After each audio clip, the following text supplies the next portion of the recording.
What's up, guys? This is Mr. Eldridge, and in today's video, we're going to look at World War II.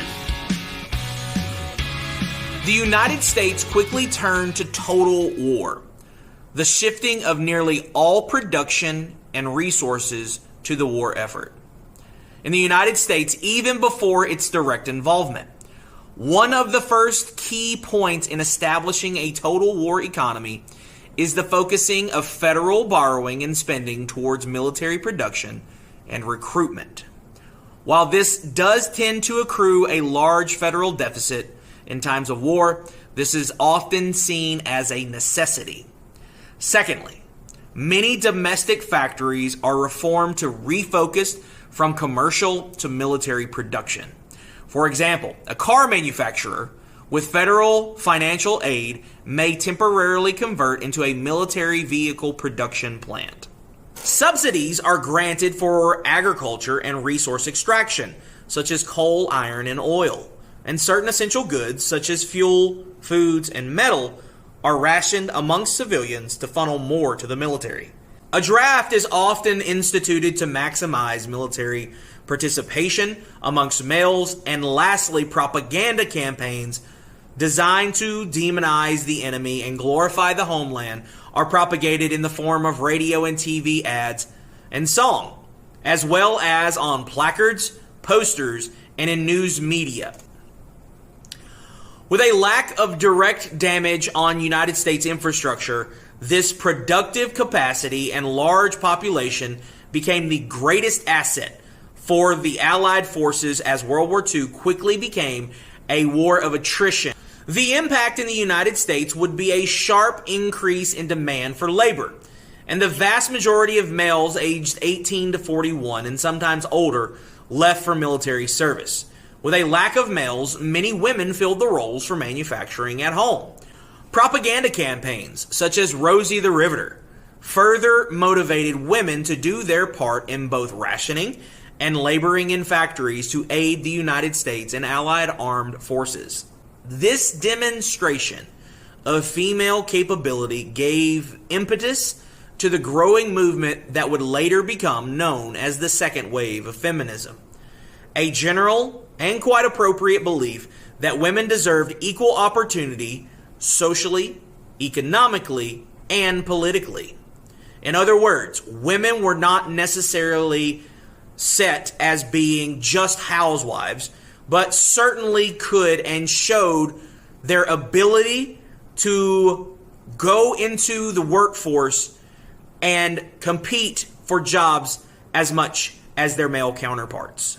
Oftentimes, too, we have to look at the idea of minority groups, and specifically, we need to look into what happens during this time period with African Americans. Segregation remained the de facto American policy. While Jim Crow in the South and segregated military units would continue, growing resistance came from groups such as the NAACP and pivotal leaders such as A. Philip Randolph. Randolph was especially motivated to pursue equal treatment and desegregation in the military. And while the efforts of Randolph and other blacks during World War II would go unrealized, their campaigns and nonviolent efforts were successful in driving President Harry S. Truman to desegregate the military shortly after in World War II. The Nazi invasion of the USSR would see success initially. The Russian winter and extended supply lines would slow the offensive just short of their conquest goals in the three cities of Leningrad, Moscow, and Stalingrad.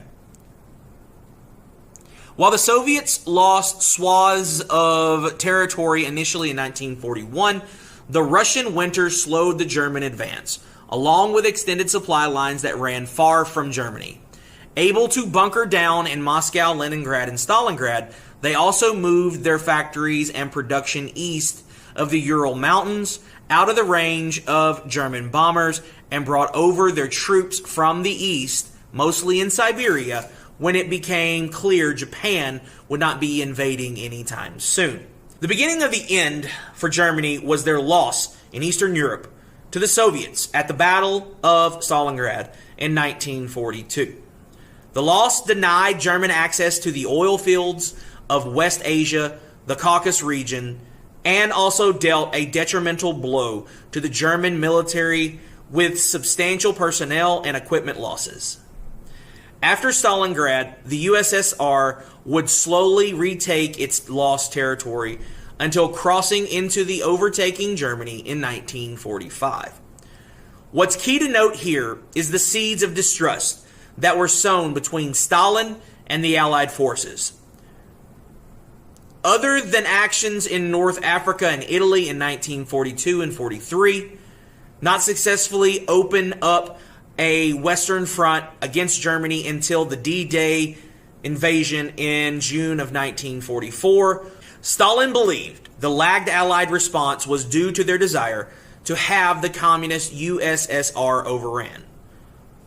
While the Western Front would see mostly military and political prisons in concentration camps, Hitler's racial extermination would begin in Eastern Europe following the Wannsee Conference and the final solution decision in 1942, in which Jews, Slavs, and other, as he saw, inferior peoples would be systematically exterminated in Eastern European death camps, such as Auschwitz and others. In the Pacific, the Battle of Midway in 1942 sealed the fate of Japan. American codebreakers had gotten word that the Japanese fleet was moving to assault Midway as a part of General Yamamoto's grand plan. Additionally, the Anglo-American inventions of radar and sonar allowed Allied forces to know the locations and approaches of enemy planes, ships, and submarines. As such, American aircraft carriers rushed to defend Midway. This battle was key because the United States was constructing 10 additional aircraft carriers to add to the 3 they already had, while the Japanese had only 1 in construction to add to their 4. A loss of American aircraft carriers here would mean the Japanese could siege and disrupt attempts to finish and construct new carriers, thus making victory in the Pacific far less likely for the United States.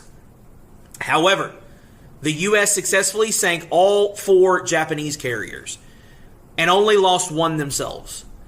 Japanese losses were heavy, and following Allied victory in the Guadalcanal campaign in 1942 and 1943 in the West Pacific would end in any chance of Japan winning in the Pacific Theater. From that point on, the Americans gradually took back each Japanese possession in the Pacific, famously skipping unnecessary occupied islands known as island hopping. After taking Iwo Jima and Okinawa near Japan, the United States had steady bases from which to launch bombing campaigns consistently on mainland Japan, crippling their productive capacities. As the American forces closed in on mainland Japan, the Japanese became increasingly desperate as supplies, fuel, and fighting personnel ran thin. Resorting to kamikaze attacks on U.S. aircraft carriers, the precedent was set that Japan would likely fight to the bitter end. Desiring not to suffer millions of casualties in a mainland invasion of Japan, the United States decided to announce and threaten the use of its newly developed atomic bomb. Funded by the United States government and invented by American, former German, and other scientists, the Manhattan Project had secretly been working on the development of these new superweapons. The Japanese declined to make peace initially, but after bombs being dropped on Hiroshima, Nagasaki, in August of 1945, the Japanese soon had no choice but to suffer the humiliation of surrender.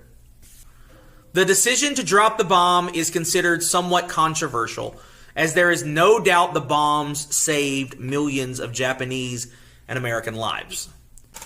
With years of firebombing and urban combat destroying the populations and infrastructure of Europe, China, and Japan, the United States remained essentially unharmed, suffering far fewer casualties and nearly zero damage to American infrastructure. The United States finished World War II as the undisputed #1 economic and military power in the world. The United States Navy had grown substantially, building multiple aircraft carriers that no other nation was able to field. Additionally, the American economy had recovered and grown due to the expansion of military spending and production. The United States had become the only nation from 1945 to 1951 that possessed nuclear weapons. These factors all combined to make the United States as an unchallenged superpower in the world until the Soviets and others later developed nuclear capacities in the 1950s. Even when other nations had acquired the ability to produce atomic weapons, the United States did and still continues to enjoy a substantial economic and military advantage over the rest of the world. Thank you so much for paying attention to this video. If you have not subscribed to this channel, please go ahead and do so now. Thank you so much and have a great day.